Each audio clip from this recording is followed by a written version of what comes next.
On behalf of the International Committee on Countering Extremist and Hate Speech, I warmly welcome you to this important global conversation entitled Voices with Impact: Women Leading a Culture of Responsible Communication.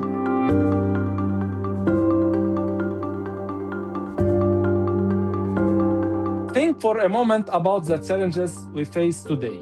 Extremism, polarization, misinformation, conflicts raging in so many parts of the world, wars that destroy families, divide nations, and threaten the safety of millions. And yet, here you are, women from different backgrounds, united by a commitment to counter these threats through communication, through dialogue, through action.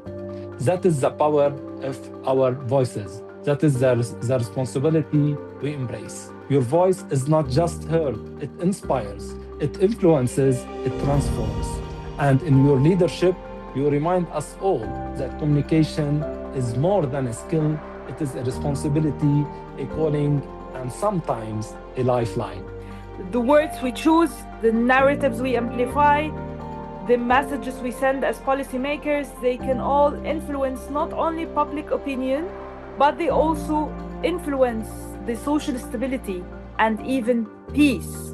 So responsible communication is therefore not simply about politeness or moderation, it's about ethical leadership. It's about recognizing that language can build bridges or deepen divisions, empower societies, or fracture them. Responsible communication is the foundation of modern diplomacy and trust building among nations. And with the ongoing developments in the Middle East, diplomacy today is no longer confined to traditional means of communication from diplomacy or the United Nations or public statements. Diplomacy unfolds in real time across media platforms through the public opinion, and we have to take this into account as a diplomat and responsible for communication. I think that the investment in education is fundamental. I think maybe it's more important than the regulation. Education in respect, consent, and awareness in a relationship is essential. Families and schools must support girls and boys in building healthy relationships based on dignity and equality.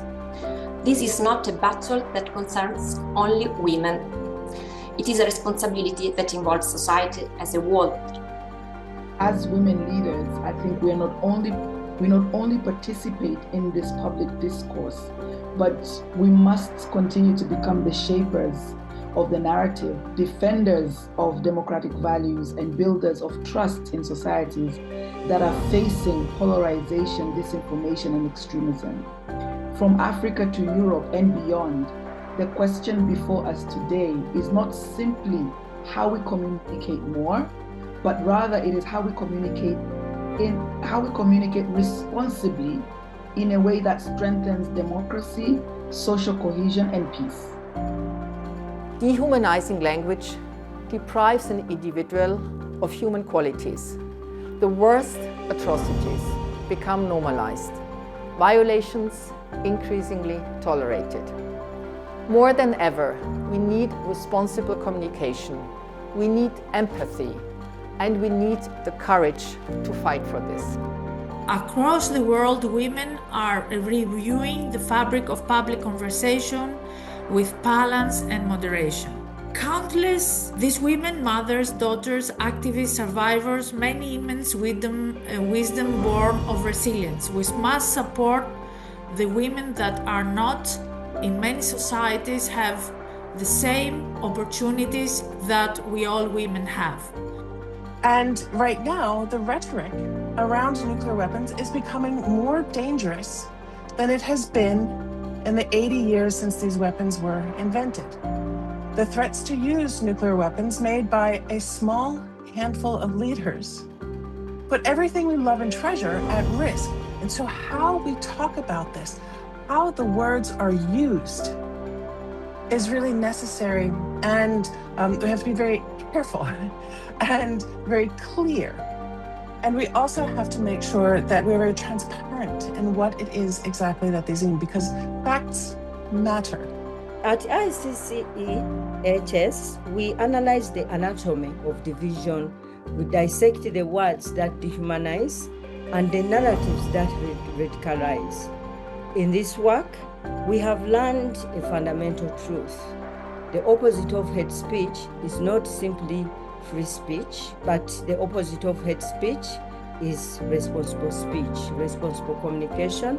It is a speech that builds bridges, sees humanity in the other, and refuses to dehumanize.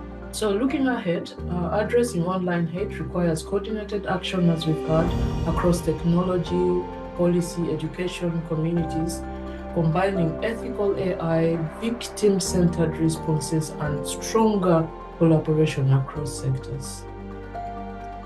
Responsible communication ultimately reflects a principle captured in the African concept of Ubuntu.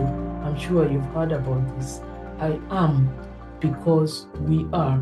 To make responsible communication a civic habit, not just professional standard. So this actually requires lots of efforts in embedding responsible communication values into schools, communities, and digital spaces so that every citizen becomes a guardian of the information environment. As we conclude this meaningful conversation, one truth stands clear: voices matter. Words shape perceptions, build bridges, and sometimes even change the course of history.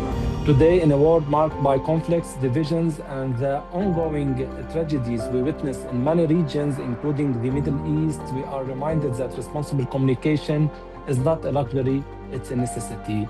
And women across societies and cultures are proving every day that leadership through dialogue and empathy and courage can counter hatred and inspire hope. Your voices are not just participating in conversation, they are shaping the future of communication itself. So let us leave this panel with a shared commitment to speak with responsibility, to lead with courage, and to use our voices not to divide, but to unite.